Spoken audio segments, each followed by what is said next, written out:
230 కోట్ల రూపాయలు విలువ చేసే ఒక డ్రోన్ కాంట్రాక్టును ఇండియన్ ఆర్మీ క్యాన్సిల్ చేసింది అంటే ఇది ఎంత పెద్ద విషయమో చూడండి. 230 కోట్లు అంటే మనము కొన్ని సంస్థల వద్ద డొమెస్టిక్ మ్యానుఫ్యాక్చరర్స్ అని అంటారు, డ్రోన్లు తయారు చేసే భారత సంస్థలు.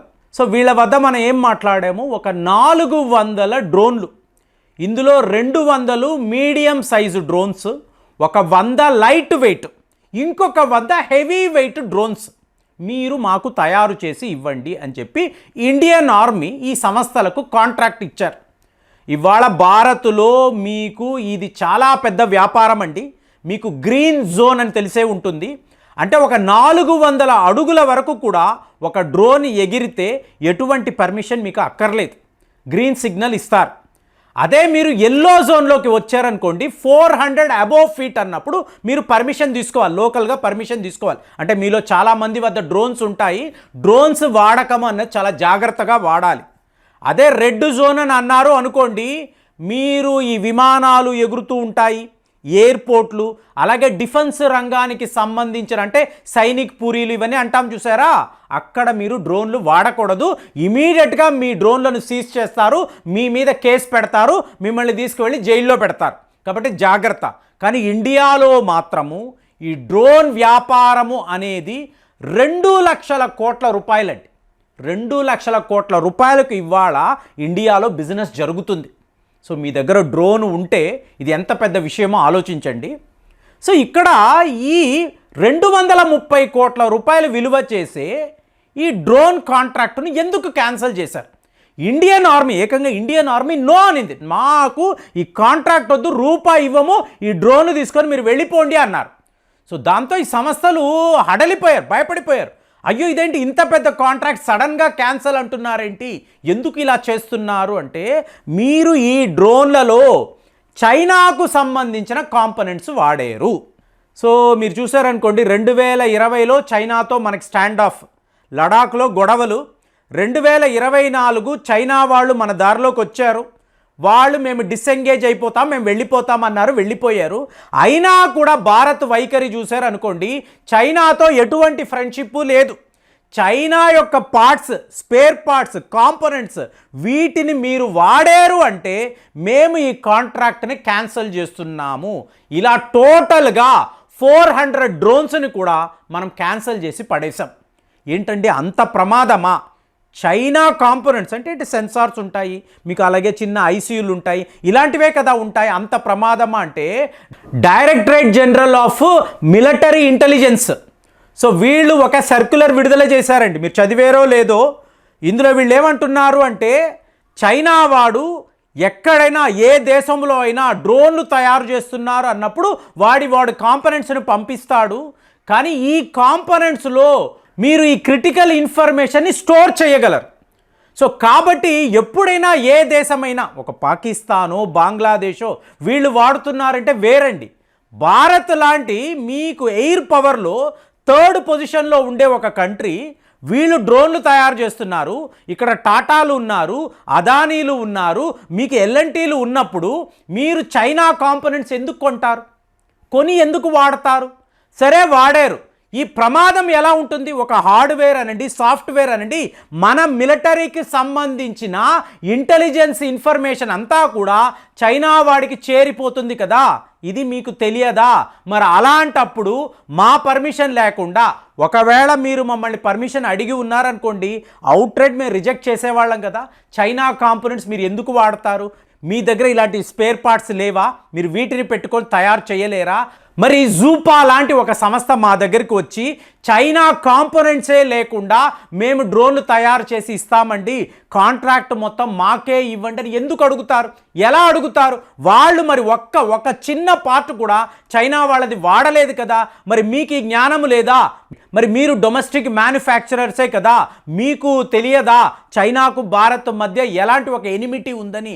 అలాంటప్పుడు ఎలా వాడతారని చెప్పి శుభ్రంగా వీళ్ళని పిలిచి క్లాసు పీకి ఈ కాంపోనెంట్స్ తీసేయండి, మళ్ళీ ఇండియన్ కాంపోనెంట్స్ని వాడండి, తర్వాత మళ్ళీ మా వద్దకు ఈ డ్రోన్లు తీసుకురండి, అప్పుడు మేము శాంక్షన్ చేస్తాము.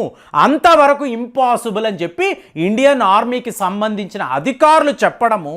ఇది ఎంత పెద్ద వార్త అంటే చూడండి, ప్రొడక్షన్ లింక్డ్ ఇన్సెంటివ్స్ అని చెప్పి డ్రోన్ల మీద మనం ఇస్తున్నాం. అంటే 3,000 కోట్ల దాకా కూడా మీరు ఇలాగ డ్రోన్ల మీద పెట్టుబడులు పెట్టి తయారు చేసి ఇండియన్ ఆర్మీకి ఇచ్చారు అనుకోండి, మీకు చాలా పెద్ద లెవెల్లో ఇన్సెంటివ్స్ దొరుకుతాయి. ఇంత గొప్ప ఆఫర్ ప్రపంచంలో ఏ ఒక దేశం ఎవరికి ఇవ్వలేదు.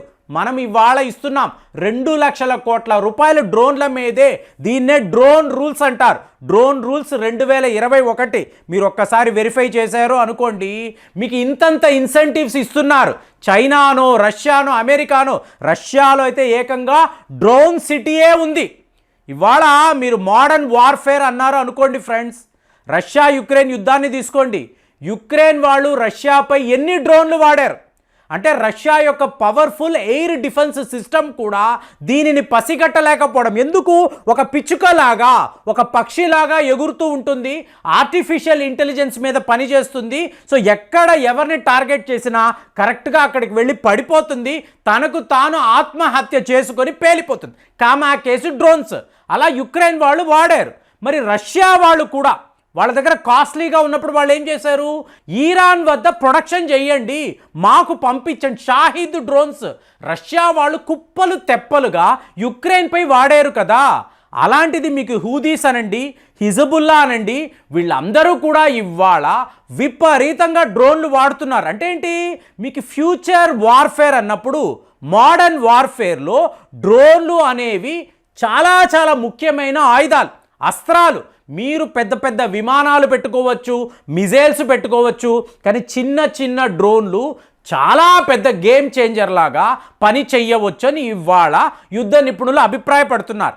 ఈ పరిస్థితుల్లో మన వద్ద ఎలాంటి డ్రోన్లు ఉన్నాయంటే, చైనా వాడేం మాట్లాడుతున్నాడు, 10 లక్షల డ్రోన్లు మేము తయారు చేయబోతున్నాం, కామాకాజే డ్రోన్స్ తయారు చేయబోతున్నాం.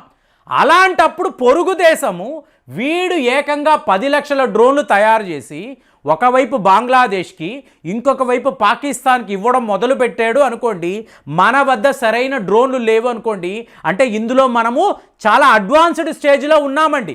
మనమేం తక్కువ తినలేదు, మన దగ్గర స్వామ్ డ్రోన్ల టెక్నాలజీ కూడా ఉంది, ఆల్రెడీ మనం వాడుతున్నాము, మనం ప్రపంచానికి చూపించాం. చైనా వాడు ఇంతవరకు చూపించలేదు, మనము డెమాన్స్ట్రేషన్ చేసి చూపించాం. అయినా కూడా డ్రోన్ టెక్నాలజీ అన్నప్పుడు భారత్లో చాలా హై లెవెల్లో ప్రొడక్షన్లు జరగాలి, డ్రోన్ నగరాలను మీరు నిర్మించాలి, ప్రపంచ దేశాలకు మీరు ఎక్స్పోర్ట్స్ చేయాలి. అలాంటి ఒక పరిస్థితి మనం ఇవాళ అలాంటి పొజిషన్లో ఉన్నాం. మనం మంచి డ్రోన్లు తయారు చేస్తే కొనుక్కోవడానికి కుప్పలు తెప్పలుగా ఎన్నో దేశాలు, ఇప్పుడు ఆల్రెడీ మాట్లాడాం, ఫిలిప్పైన్స్ అన్నాము, Armenia, Vietnam, Malaysia, Indonesia, Argentina, ఎన్ని దేశాలు ఎంతోమంది ఎదురు చూస్తున్నారు. సో కాబట్టి దీన్ని మనం ఒక వ్యాపారంగా, ఎక్స్పోర్ట్స్గా చూడాలి. అలాంటప్పుడు ఇందులో మీరు చైనా వాడి కాంపోనెంట్స్ వాడారు అనుకోండి, ఎంత అసహ్యంగా ఉంటుంది. కాబట్టే ఇండియన్ ఆర్మీ వీళ్ళకు ఒక గుణపాఠంలా ఉండాలి. ఇక మీద చైనా వాడి పార్ట్స్ని ముట్టుకోకూడదు, మన దేశంలోనే తయారు చేయండి, మన డ్రోన్లు మనవే, మేక్ ఇన్ ఇండియా అనేదే ఉండాలి. ఇది క్లియర్గా మనం చెప్పడంతో ఇవాళ ఈ 230 కోట్ల రూపాయలు విలువ చేసే ఈ కాంట్రాక్ట్ పోవడము అనేది చాలా పెద్ద షాకింగ్ వార్త. అట్ ది సేమ్ టైం వీళ్ళకు ఒక మంచి లెసన్ నేర్పించాలని చెప్పి మనం ఈ పని చేసినట్టుగా వార్తలు వస్తున్నాయి. మరి మన దేశంలో మేక్ ఇన్ ఇండియా డ్రోన్స్ పెద్ద పెద్ద సంస్థలు రావాలి, ఎక్స్పోర్ట్స్ కూడా చెయ్యాలని అందరూ భావిస్తున్నారు. మరి మీకు కూడా అలాగే అనిపిస్తుందా? మీ వద్ద కూడా డ్రోన్లు ఉన్నాయా? మీరు కూడా వీటిని వాడుతూ ఉంటారా? సో మీ అనుభవం ఎలా ఉందో కామెంట్స్లో తెలియజేయండి. మళ్ళీ వచ్చే వీడియోలో కలుద్దాం. జై హింద్.